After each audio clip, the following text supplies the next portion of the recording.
1호 기술들을 선정했습니다. 이에 따라 공기관 고지서의 모바일 전자고지 서비스 등은 일시적으로 규제가 완화됩니다. 정기 상여금을 통상임금으로 인정해 추가로 지급하더라도 비중이 크지 않으면 경영상 어려움을 초래한다고 볼 수 없다는 대법원 판결이 나왔습니다. 다음 주 예정된 기아차의 통상임금 항소심 판결에도 영향을 미칠 전망입니다. 현대기아차가 올해부터 대졸 신입사원 공개 채용을 정기공채에서 상시공채로 바꾸기로 했습니다. 대기업들 사이에서 정기공채 폐쇄 움직임이 확산될 걸로 전망됩니다. 하나 대전 공장에서 오늘 아침 화재가 발생해 현재까지 3명이 숨진 것으로 알려졌습니다. 소방당국은 로켓 추진체 연료가 폭발하면서 사고가 발생한 것으로 추정하고 있습니다. 이상 이 시각 주요 뉴스입니다. 오늘 오전 하나 대전 공장에서 불이 나 3명이 숨졌습니다. 불은 1시간여 만에 모두 꺼졌는데 소방당국은 정확한 폭발 원인을 조사 중입니다. 자세한 소식 취재기자 연결하겠습니다. 안지혜 기자.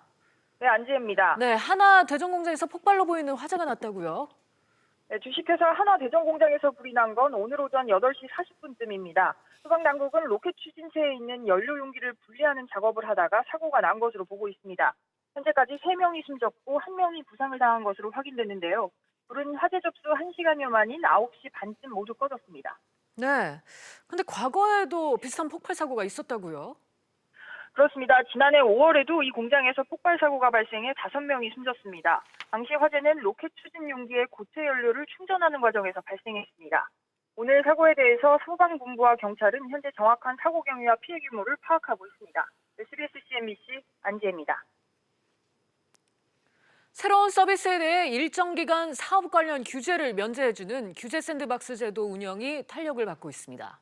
도심 수소차 충전소 설치 사업 승인 이후 정보통신 기술 분야에서도 대상 사업이 지정됐는데요. 자세한 내용 취재기자 연결해 알아보겠습니다. 김성훈 기자. 네, 김성훈입니다. 네, ICT 분야에서 규제 샌드박스 첫 사례가 발표가 됐죠? 네, 방금 전 제1차 신기술 심의위원회가 논의를 마쳤고 총 3건의 사업이 ICT 규제 샌드박스 대상으로 지정됐습니다. 지난달 17일 정책 시행 첫날 신청 접수했던 KT와 카카오의 모바일 전자고지 서비스가 임시 허가를 얻었습니다. 이를 통해 주민번호 수집 처리에 대한 법적 근거를 가진 행정 공공기관의 요청에 한해 각종 고지서가 문자나 알림톡을 통해서도 발송 가능해졌습니다. 네, 김 기자 또 어떤 사업들이 지정이 됐습니까?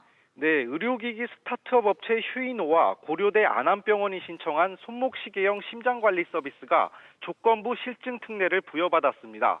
환자가 손목에 착용한 장치로 얻은 심전도 데이터를 바탕으로 의료기관을 안내해주는 내용입니다.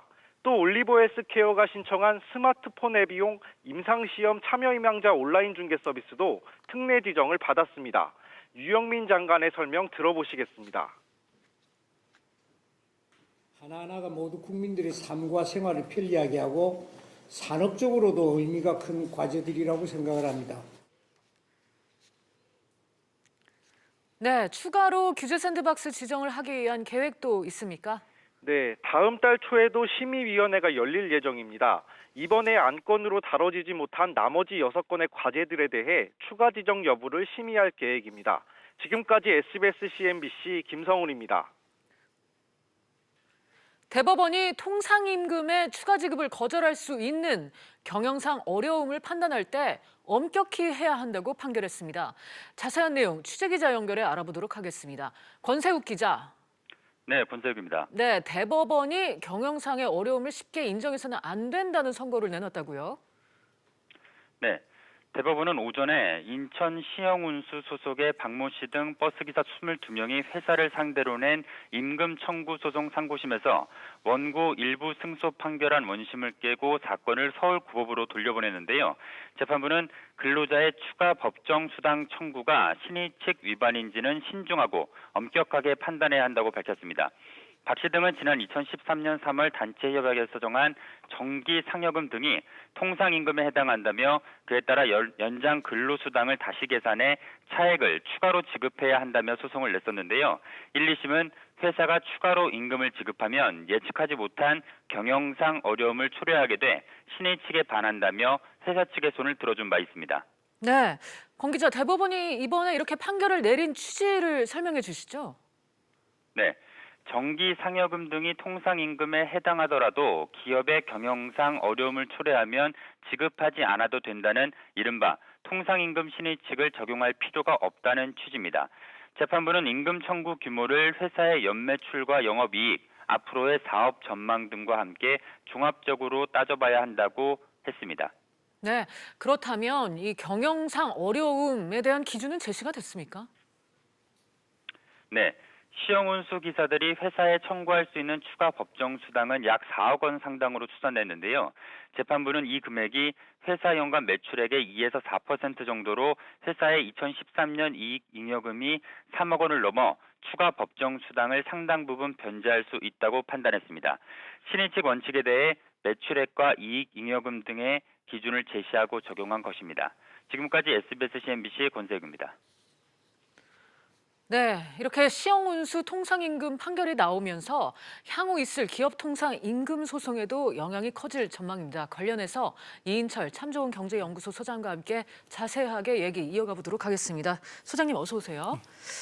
먼저 이 시형운수 통상임금 문제를 놓고 이제 오늘 대법 판결이 나오는데 이번 결과를 놓고 어떤 의미에서 바라봐야 할지 좀 쉽게 설명 좀 부탁드릴게요. 일단 대법원의 판단은 정기상여금이라는 건 통상임금에 포함된다라는 대명제는 2003년부터 줄곧 같은 논리를 대왔습니다. 그러면 이번 판결은 과연 신의칙의 원리에 따라서 과거의 소급분, 정기상여금을 통상임금으로 인정했을 경우 그 3년 동안에 소급했을 경우 경영상에 얼마나 타격을 줄 것인가, 이 부분 신의칙이 과연 그 가이드라인이 좀 애매했다는 겁니다. 하급심에는 일부는 회사 쪽에 아니면은 이제 근로자 측에 좀 유리한 판결이 좀 들쑥날쑥했습니다. 이런 애매모호한 기준을 과연 명확하게 이제 기준 가이드라인을 제공할 수 있느냐였는데 오늘 역시 판단이 뭐 그렇게 썩 클리어하지는 않습니다. 네. 그럼에도 불구하고 대법원의 판단은 이제 사측이 아니라 이제 근로자들의 손을 들어줬다라는 건데요. 이게 거슬러 올라가면 2003년 3월이었습니다. 단체협약상 정한 정기상여금이 통상임금에 해당되는데 왜 빼서 연장근로수당과 같은 수당에서 덜 줬느냐, 법정수당을 다 포함해서 달라라고 22명의 이 버스기사가 차액을 이제 지급하라라고 소송을 냈고, 네. 그러나 1심, 2심은 전부 다 사측의 손을 들어줬습니다. 예기치 못한 경영 상황으로 해서 회사가 어려워질 수 있다라는 이유였죠. 네. 신의 측의 원칙을 사측에 유리하게 이제 해석을 했는데, 그러나 대법원은 달랐습니다. 대법원의 판단은 지금 추가 법정 수당을 이제 준다 하더라도 이 회사 매출액의 4%, 전체 인건비의 10% 남짓이다. 이건 회사에 커다란 영향을 미칠 사안이 아니다. 따라서 신의 측의 위반이라는 건 엄격하게 판단돼야 하며, 그리고 경영상 그런 위험을 근로자한테 전가하는 것은 굉장히 나쁜 사례다라고 이제 판결하고 있기 때문에 앞으로 이제 후폭풍이 좀 만만치 않아 보입니다. 네, 소장님이 말씀하신 거를 좀 간단하게 정리를 해보면, 그러니까 우선 정기상여금이 통상임금에 들어간다는 거는 뭐 명제로 깔아놓은 것이고요. 그래서 이 신의칙이라는 거, 경영 상황이 어려울 때 이 정기상여금을 지불하지 않아도 된다. 그러니까 회사에 영향을 미친다면 지불하지 않아도 된다. 이 신의칙과 관련해서 지금 그동안 적용 여부에 재판부 해석이 달랐는데 이번에는 그래도 조금 명확한 기준이 나왔다고 볼 수 있을까요? 그러니까 사실은 그렇다면 이번 판결처럼, 시형운수 판결처럼 매출액의 4%를 넘지 않으면 무조건 네. 이제 근로자들의 손을 들어주는 거고, 그걸 초과하면 다시 사측의 손을 들어주냐, 그건 아니라는 겁니다. 일단 대법원이 주는 시그널은 분명합니다.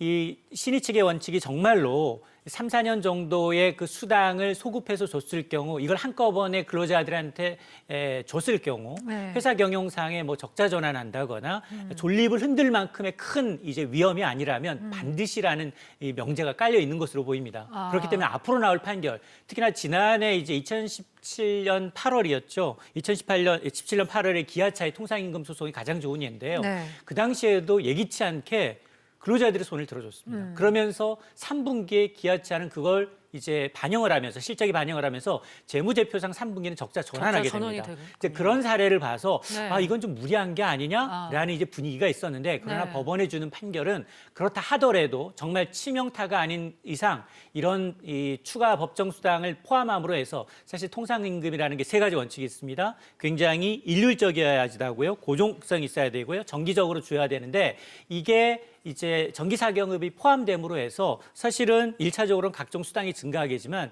2차적으로는 퇴직금에까지 영향을 미칩니다. 그러니까 차측은 계속해서 신의 측의 원칙을 강조했었던 거고 네. 그리고 노조 측은 아니다. 이 통상임금에 당연히 정기적으로 받는 정기상여금은 받아들여져야 된다라고 주장했었기 때문에 이번에 뭐 완전히 클리어하게 가이드라인을 준 건 아니지만 그러나 이제 어느 정도 한쪽으로 이 정기상여금을 포함시키고 그리고 신의 측의 원칙을 엄하게 잣대를 들이대겠다라는 것은 분명해 보입니다. 그렇다면 적자 전환이 된다고 하더라도 만약에 회사의 존립에 크게 영향을 미치지 않는다면 지급을 해야 된다 그런 당시에 말씀이신 거죠? 지금 2017년 8월 이 당시에 이제 기아차의 경우에는 이 정기사경험을 통상임금을 해줬을 경우 당시에 한 4,200억 원 정도였습니다. 네. 이걸 3분기에 반영하니까 1,000억 원 이상의 손실이 났습니다. 그러나 연간으로 따지면 손실은 아닙니다. 한 분기가 적자 전환한 것일 뿐이었다라는 겁니다. 네. 그러므로 이게 뭐 물론 뭐 10년 만에 적자 전환이긴 하지만 그동안 쌓아놓은 유보금을 감안하게 되면 회사의 경영에 치명적이진 않다라는 겁니다. 아, 알겠습니다. 자, 이번 판결에 아시아나항공이나 현대중공업 등 이 신의 측에 따라 판결이 엇갈렸던 통상임금 소송에도 지금 영향이 클 것 같거든요. 그렇습니다. 다소 이제 엄격하게 적용될 수밖에 없는 사안이고 그리고 사측과 지금 노조 측이 약간 팽팽하게 대립하고 있지만 이미 통상임금에 대해서는 대법원 전원 합의체에서 정기상여금을 포함하라라는 쪽으로 이제 가이드라인을 정해놨기 때문에 지금 앞으로는 이 갭을 어떻게 줄일 것인가 네. 과연 그리고 소급 적용할 것인가 3년치 한꺼번에 소급 적용한다는 건 굉장히 큰 부담일 수 있습니다. 특히나 이 대기업이 아닌 유보금이 없는 중소기업한테는 타격이 클 수 있기 때문에 그걸 어느 정도 이제 좀 이 회사 경영에 타격이 없으면서도 근로자들의 이제 이 이득을 약간은 이제 상쇄할 수 있는 반감할 수 있는 좀 이 합의가 좀 이루어져야 되는데 어쨌든 이번 선고에서 이런 신의 측의 원칙이 좀 회사 측에보다 엄격하게 잣대를 들이대고 있기 때문에 앞으로 말씀하신 것처럼 현대중공업뿐만이 아니라 아시아나항공, 만도와 같은 네. 이 후속 사례의 경우에는 하급심에서 좀 엇갈렸던 판단들은 이번 대법원 합의체의 이런 판결이 굉장히 좀 어느 정도 정리하는 계기가 될 것으로 보입니다. 네, 당장 기아차가 다음 주 항소심 선고가 내려지는데요. 지금 기아차 상황이 좀 복잡하지 않습니까? 맞습니다. 내부적으로는 실적이 굉장히 안 좋고요. 네. 그리고 또 2017년 판결로 인해서 한 번 또 적자도 냈었고요. 네. 또 영업이익률은 2%로 떨어졌습니다. 경쟁사들이 6에서 8%의 영업이익률을 낼 때 지금 현대차, 기아차는 2% 초반의 네. 영업이익률에 그쳐서 과연 대법원이 이 시점에 과연 신의 측의 원칙을 어떻게 적용할 것인가인데 그러나 지금 앞서 사례를 보게 되면 2심에 가서도 결코 사측이 승소할 가능성은 좀 적다. 결국 대법원으로 간다 하더라도 가겠죠 결국. 왜냐하면 4천억 원이 넘는 목돈이 들어가고 회사 경영상에 이제 굉장히 좋지 않다라는 걸 이제 변론을 하겠지만 그럼에도 불구하고 저 개인적인 생각은 기아차가 좀 패소할 가능성이 좀 높아 보입니다. 네.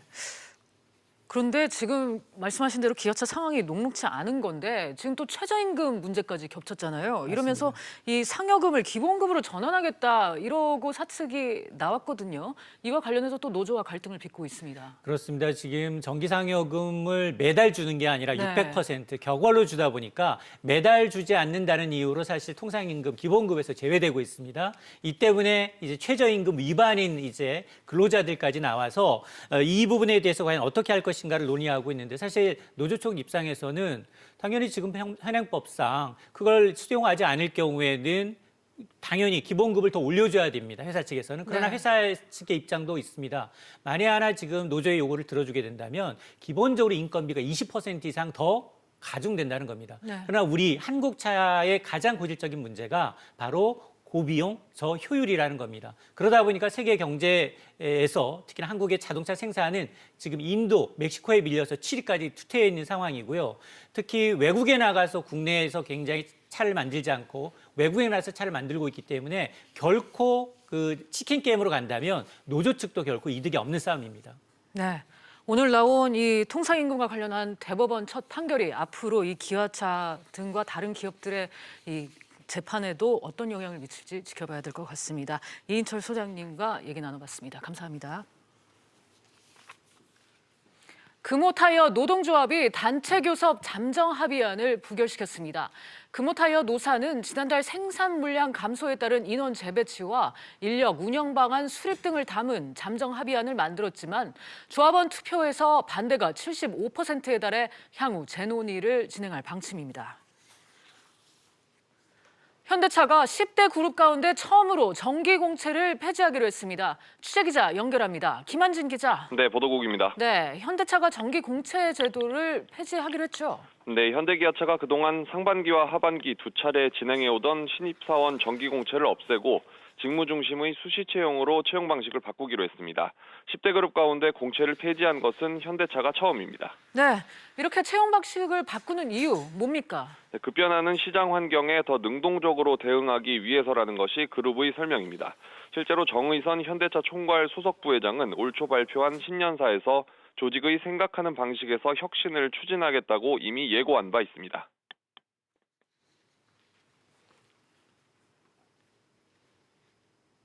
네, 현대차 그룹이 이렇게 채용 방식을 바꾸면 다른 그룹들에게도 영향이 있지 않을까요? 그렇습니다. 현대차가 채용 방식을 바꾼 이유, 즉 급변하는 경영 환경에 능동적으로 대처하겠다는 게 다른 그룹에게도 마찬가지 상황이기 때문인데요. 다만 고용이 부진한 최근 상황에서 이렇게 수시 채용으로 바뀌게 되면 신입사원 채용은 줄고 대신 바로 실전에 투입할 수 있는 경력사원 채용이 늘 것이라는 분석이 나오고 있습니다. 네.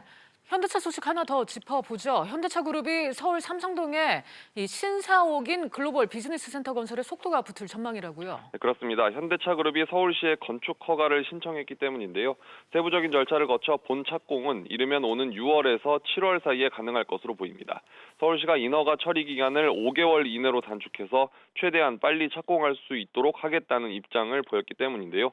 결국 한전이 보유하던 땅을 사들인 것이 지난 2014년이니까 거의 5년이 걸려서 사업이 성사되는 셈이 됐습니다. 지금까지 보도국에서 SBS CNBC 김한진입니다.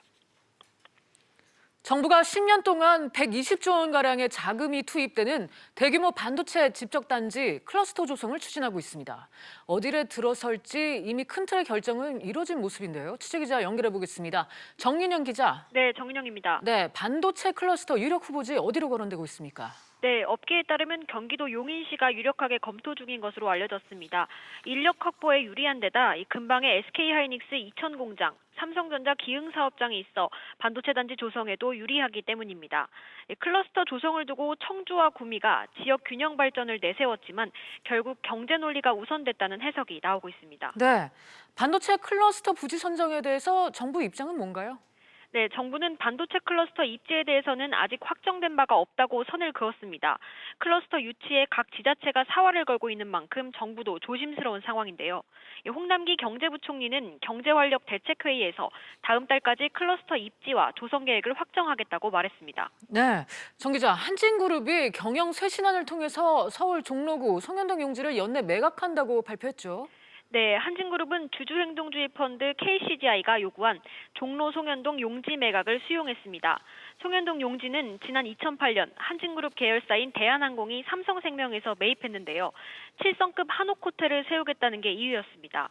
한진그룹은 또 KCG가 요구한 제주 파라다이스 호텔도 개발 가치가 매각 가치보다 낮으면 매각할 것이라고 밝혔습니다. 네, 이런 가운데 한진중공업은 완전 자본 잠식 상태에 빠지면서 주식 거래가 정지됐죠. 네, 한진중공업은 2018년도 연결 재무제표 결과 자본 잠식이 발생했다고 공시했습니다. 곧바로 주식 거래도 정지됐는데요.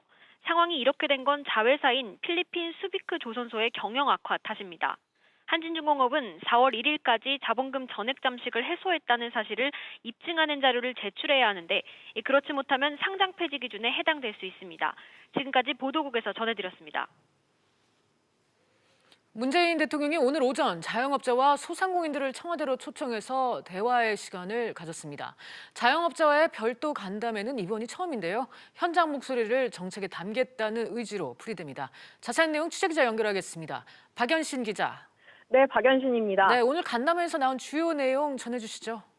네, 문재인 대통령은 오늘 오전 10시 30분부터 청와대 영빈관에서 자영업 현장의 목소리를 들었습니다. 문 대통령은 우선 올해를 자영업자의 형편이 나아지는 원년으로 만들겠다면서 자영업자들이 직면해 있는 경영난과 최저임금 인상으로 인해 어려움이 가중된 것을 알고 있다고 말했습니다. 문 대통령은 특히 최저임금 인상을 결정하는 과정에서 자영업자와 소상공인들의 의견도 충분히 대변되도록 하겠다고 말했는데요. 앞서 지난달 신년 기자회견에서 최저임금 인상에 따른 어려움을 해소하기 위해 대책을 강화하겠다고 밝힌 이후 오늘 또다시 속도 조절을 시사한 것으로 분석됩니다. 문 대통령은 또 자영업은 우리 경제의 중요한 한 축이라고 강조하면서 독자적인 경제정책의 영역으로 삼는 것이 마땅하다고 강조했습니다. 네. 실제로 오늘 간담회 분위기가 어땠는지 궁금한데요. 네, 오늘 간담회는 소상공인들과 자영업자들의 자유로운 의견을 청취하기 위해 시나리오 없는 자유토론 형식으로 진행됐는데요. 자영업 보호와 상생, 자영업 성장 혁신 지원, 경영비용 부담 완화, 다양한 자영업 업종별 규제 해소 등 크게 4개 분야로 나눠 진행됐습니다. 문 대통령은 간담회 내내 메모를 하는 등 주로 참석자들의 의견을 경청한 것으로 전해졌습니다. 정부는 오늘 행사에서 나온 의견을 담아 지난해 마련된 자영업 혁신 성장 종합대책에 추가할 예정이라고 밝혔습니다. 지금까지 보도국에서 전해드렸습니다. 지난해 라돈 공포를 몰고 온 대진침대에 이어서 실리침대에서도 기준치 이상의 라돈이 검출됐습니다. 실리침대는 즉각 문제가 된 제품 회수에 나섰는데요. 취재기자 연결합니다. 정광윤 기자. 예, 정광윤입니다. 네, 1군 발암물질인 라돈이 실리침대에서도 나왔다고요? 네, 미국 매트리스 브랜드 실리가 만든 침대 6개 제품에서 기준치의 4배가 넘는 라돈이 검출됐습니다. 이 같은 사실은 원자력안전위원회 조사를 통해 밝혀졌는데요. 원안위는 실리코리아 컴퍼니에서 2014년 11월부터 2016년까지 판매한 제품 중 6개 모델에서 기준치를 넘는 라돈이 검출됐다고 밝혔습니다. 해당 모델은 마제스티 디럭스와 바이올렛, 벨루체 등으로 모두 357개가 판매됐습니다. 이들 제품에는 라돈 방출의 주 원인 물질인 모나자이트가 들어간 회색 메모리 폼이 사용됐습니다. 원자력안전위원회는 실리코리아 컴퍼니에서 판매한 침대 6개 모델에 대한 회수 조치를 내린 상태입니다. 네, 회사 측은 현재 어떤 입장입니까? 회사 측은 홈페이지에 사과문을 게재하고 해당 제품에 대해 자발적 리콜에 착수했다고 밝혔습니다. 원안위가 수거 명령을 내린 6종 모델 외에 같은 기간, 같은 성분을 사용한 제품 모델 3종을 추가해 리콜 조치 중이라고 밝혔는데요. 그러면서 문제의 메모리 폼이 사용된 제품은 현재 판매되지 않고 있다고 강조하며 2016년 11월 이후 OEM이 아닌 자체 생산 공정을 마련해 만들고 있다고 설명했습니다. 리콜 대상 매트는 실리코리아 컴퍼니 홈페이지 등을 통해 4월 30일까지 접수하면 교환 또는 환불을 받을 수 있습니다. 지금까지 보도국에서 전해드렸습니다. 여직원 성추행 혐의로 기소된 호식이 2마리 치킨의 최호식 전 회장이 1심에서 집행유예를 선고받았습니다. 서울중앙지법은 최 전 회장에게 징역 1년에 집행유예 2년, 80시간 성폭력 치료 프로그램 수강을 선고했습니다. 재판부는 최 전 회장이 피해자를 식사 자리로 부른 뒤 추행까지 나아가 책임이 무겁다면서도 범죄 경력이 없고 피해자와 합의한 점 등을 고려했다고 설명했습니다. 증시 상황입니다. 오늘 코스피 옵션 만기일을 맞아 계속해서 하락 흐름 보여주고 있습니다. 현재 0.49% 내림세 2,190포인트의 거래가 되고 있고요. 코스닥도 0.2% 내림세 738포인트의 거래가 되고 있습니다. 오늘 주목해보실 종목들 차례대로 보겠습니다. 우선 현대차와 기아차입니다. 지금 신입사원 공개 채용을 없애고 상시 공개 채용으로 전환한다는 소식이 올라왔는데요. 현대차 현재 4% 내림세 11만 9,500원에 거래가 되고 있습니다. SK하이닉스 같은 경우에 소폭 오름세 보여주고 있습니다. 신규 반도체 클러스터 부지로 용인이 유력하다는 소식이 좀 주가에 영향을 미친 모습으로 보이고요. 마지막으로 두산건설입니다. 현재 18% 급락하고 있습니다. 대규모 유상증자 우려 속에 현재 급락세 보이면서 1,550원에 거래되고 있습니다. 지금까지 증시 상황이었습니다. 오늘 저희가 준비한 소식은 여기까지입니다. 시청해주신 여러분 고맙습니다.